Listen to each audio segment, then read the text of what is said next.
qara tushunmadim. Ne bo'shabat qolsin, chakkaga sindirib tashlayman, burnini sindirib tashlayman, jijigalar ko'payib ketdi-yu. Sindirursin bemalol. Azizbek Xalikovga murojaat qilsanglar mana.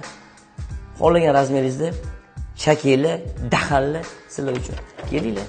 Mana ozgina sportda travma olibsiz. Qanaqa bo'ldi jarayon? Nima bo'ldi? Operatsiya bo'ldimi? Nima qilishdi? Operatsiya bo'ldi. Boshqa klinikaga bordik, shina taqib qo'yishdi. Operatsiya bo'lmadi, ham og'ziga keldik, operatsiya qo'ydi. Oldingi holatdan yaxshi hozir rohat yotdim. Necha kun bo'ldi? 1 hafta bo'ldi. 1 haftada yaxshi bo'lib ketdi hammasi.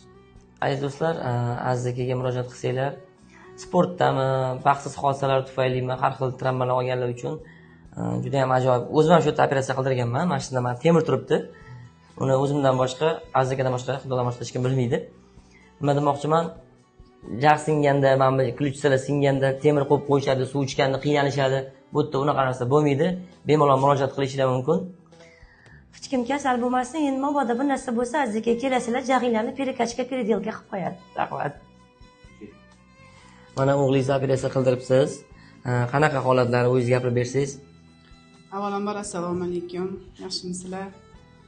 Men shu bolam 2005-yil tug'ilgan Diyorbek bolamni boshqa klinikalarga olib bordik, operatsiyaga javob berishmadi. Yunusobodda 7-sonli klinik shahar klinikasiga olib keldik. Azizbek Xalikov operatsiya qildilar. Operatsiya juda ham muvaffaqiyatli o'tdi. Bularning ishlariga, ishga yondashlariga, ishga mas'uliyatlariga juda ham chiroyli ishonch bildirdim. Shifoni faqat doktorlar, vrachlar orqali demaymiz, shirin so'zda ham olamiz. Bularning shirin so'zlari, tez xabar olishlari, ishlariga javob berishlariga juda ham chiroyli gap yo'q deb aytaman. Hammalari juda ham chiroyli qarashdi. Bolalarimiz hozirgi kunda yaxshi, bemalol ovqatlarni ham sekin-sekin, suvlarni ham ichib, bemalol yurishyapti. Yaxshi, samarasi juda ham chiroyli. Avvalambor hech kim bu yoqlarga kelsin demayman, lekin majburiyat yuzasidan bo'lsa, kelsanglar albatta shifo topasizlar. Avvalambor hamma narsaga Xudo sababchi doktorlarimiz. Azizbekning qo'llari yengil ekan, bizga ham rosa maqtashdi, eshitib keldik.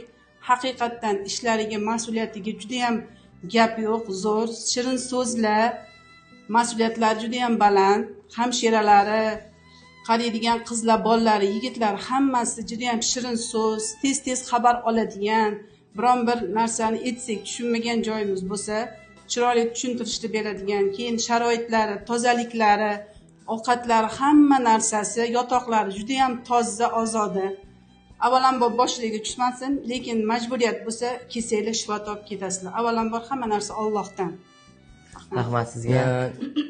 你曾对我这个人真开心，用啥把这种Xalikov Azizaka也他对我说你听这个。Да, мне убирали кисту. Очень сложная была киста. Она находилась в таком месте опасном. Но врач молодец. Спасибо ему огромное. Он все аккуратно сделал. Губы у меня нормально. Нервы никакие не повредили. Очень благодарна. Спасибо больнице, врачам, персоналу. И вам тоже большое спасибо огромное. У вас здесь, да, было что-то, да? Да, у меня тут киста была. Я вот буквально полчаса после операции. Mana yarim soat bo'lib operatsiyadan chiqqanlariga Aziz aka aytayotdilar, o'zi ajoyib muolaja qiladigan Azizbek Xalikovga murojaat qilinglar. Mamcha keyin o'zim bilan olib ketay, kerak bo'lib qoladi.